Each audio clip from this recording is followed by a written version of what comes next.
Doctor Dwarkanath Kotnis यांच्या सोलापुरातील स्मारकाला आंतरराष्ट्रीय स्मारकाचा दर्जा मिळावा असे झाल्यास यामध्ये अधिक सुधारणा होईल अशी भावना डॉक्टर द्वारकानाथ कोटणीस यांच्या पुतणी डॉक्टर सुमंगला कोटणीस बोरकर यांनी व्यक्त केल्या। त्या सोलापुरात आल्यानंतर त्यांनी कोटणीस स्मारकास भेट दिली, पाहणी केली। यावेळी त्यांनी प्रसिद्धी माध्यमांशी बोलताना आपल्या भावना व्यक्त केल्या।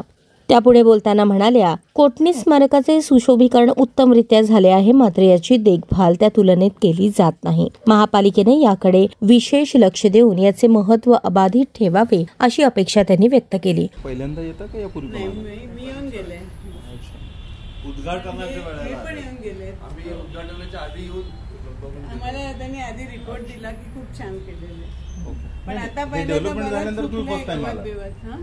याचं डेव्हलपमेंट झाल्यानंतर फर्स्ट टाइम आलात का? उद्घाटनाला आलात। फुलांच्या कुंड्या वगैरे ठेवल्या होत्या। आता जरा मेंटेनन्स आणि चांगला पाहिजे, बाकी आहे छान, काही प्रश्नच नाही। वास्तू खूपच छान आहे। शुक्रवारी सायंकाळी 5 वाजता त्यांनी स्मारकास भेट दिली। यावेळी त्यांच्यासोबत त्यांचे मुंबई येथील मित्रमंडळी उपस्थित होते। या सर्वांना त्या स्मारकातील एक एक गोष्ट आवर्जून दाखवत होत्या। हे दाखवताना त्यांनी आठवणींना उजाळा दिला, जुन्या आठवणींमध्ये त्या रमून गेल्या। या प्रसंगी डॉक्टर राजन बोरकर, रवींद्र मोकाशी, सरिता मोकाशी आदी उपस्थित होते।